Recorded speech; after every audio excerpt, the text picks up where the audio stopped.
tell you a little bit about myself. Mm-hmm. My name is Tony, the BA, Arriagada, right?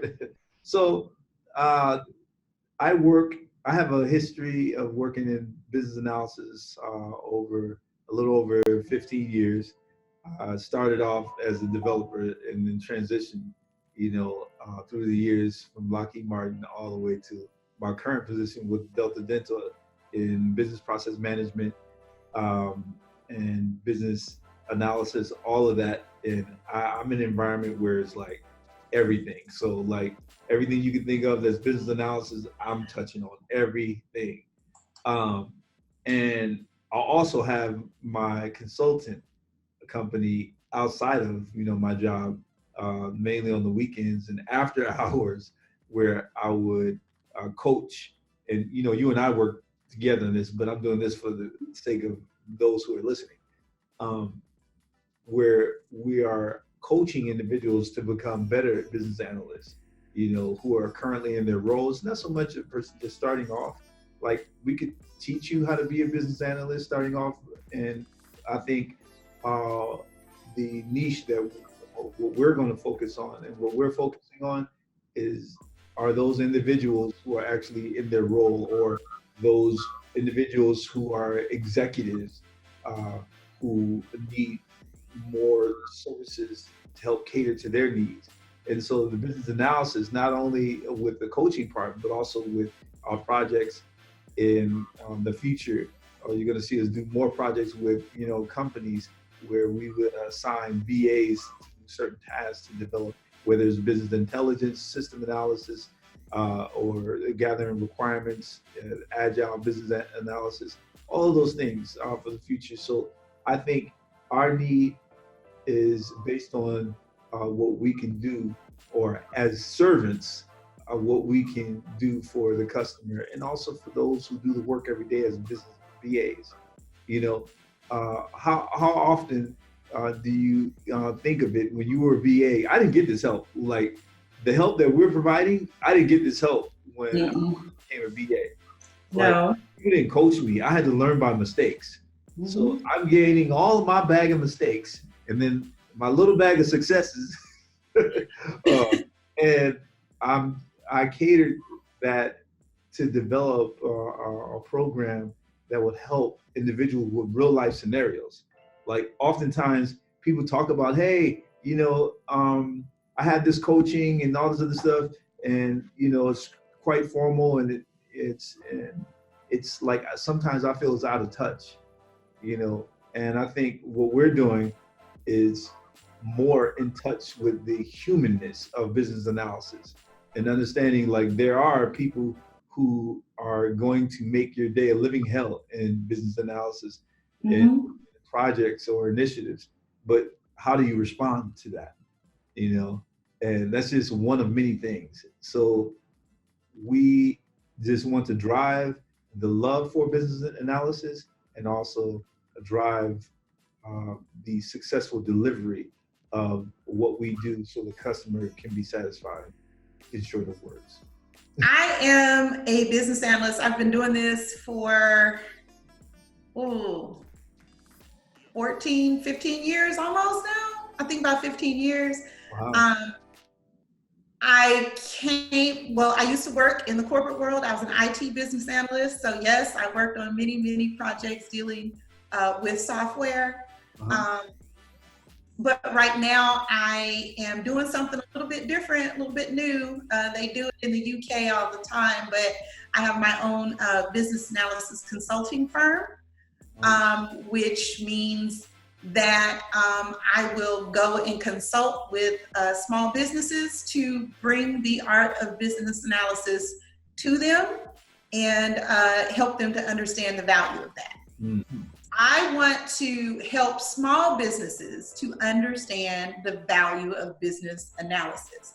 Now, we all know, we've seen all the statistics and everything. We know that in the United States, small businesses make up 98% of the businesses that are out there.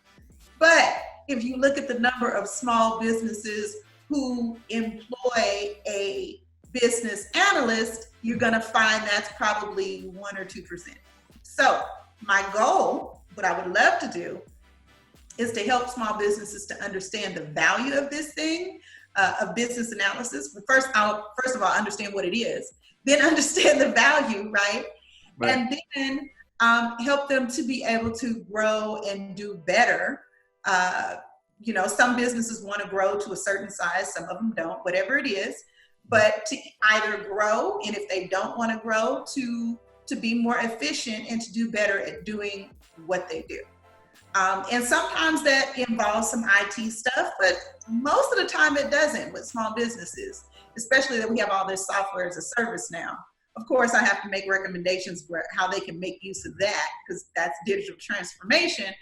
But most of the time it's about their processes, synthesizing processes, engineering processes, and sometimes re-engineering those processes to be more efficient, to cut out waste, to help their employees to be up-trained, to help them to be able to go out and gain new clients, to help them be able to find their data and to interpret that data so that they can know what kind of changes they need to make. Of course, all big businesses do this, but the small businesses historically in our country have not really done that. So that's what's so crazy. So, all right, Annette, like I have this friend named Nikki who works with Delta Dental, who's also on LinkedIn. And she made a wonderful post that, I knew nothing about the law that just passed, about the state law for California. Are you familiar with that? Not intimately, I don't live in California, but I used to.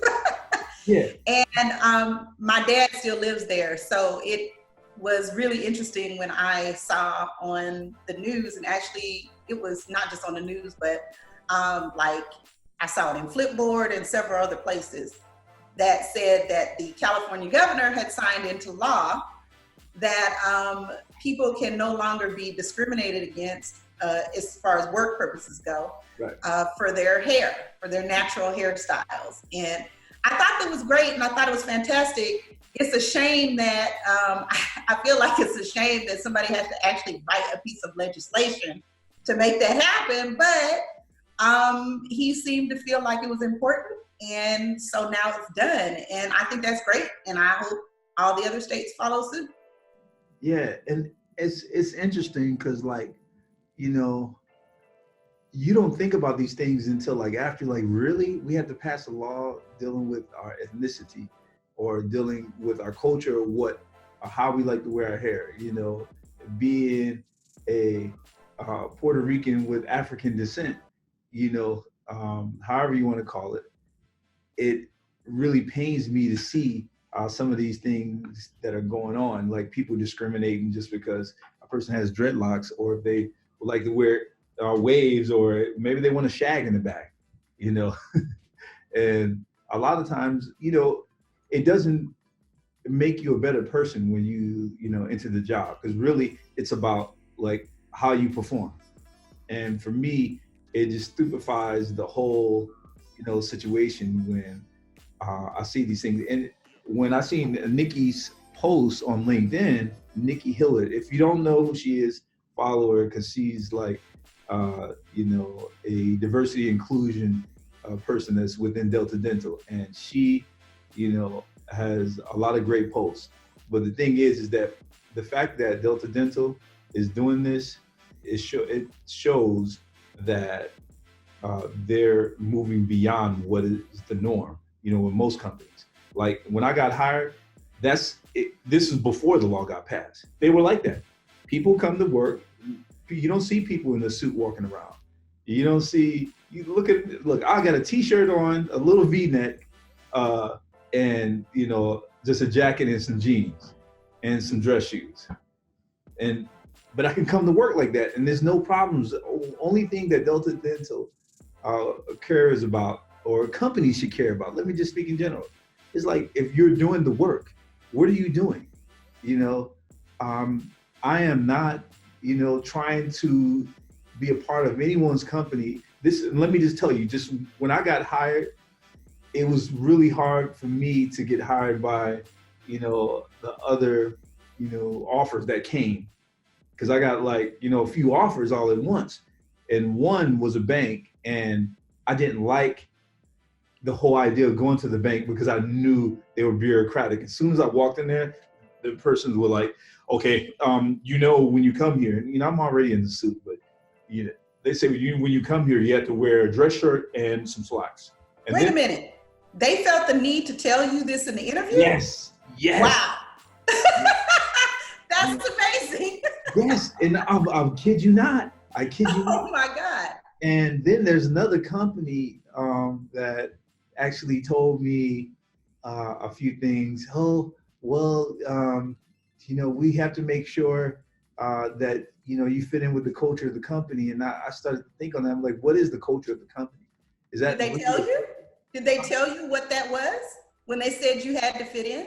No, they didn't really express it like that. I guess they walked a thin line for a little bit, but. So you're supposed to fit into something that you don't know anything about.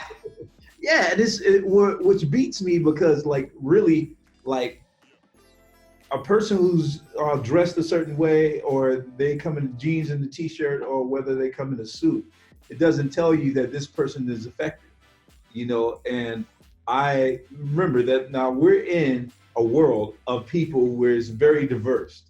Like, business should reflect that. Business shouldn't be so isolated into a certain type of field. If you had, I'll always give the analogy of if a person threw a whole bunch of seeds on the ground, like all of them won't stand up and won't grow at the same time.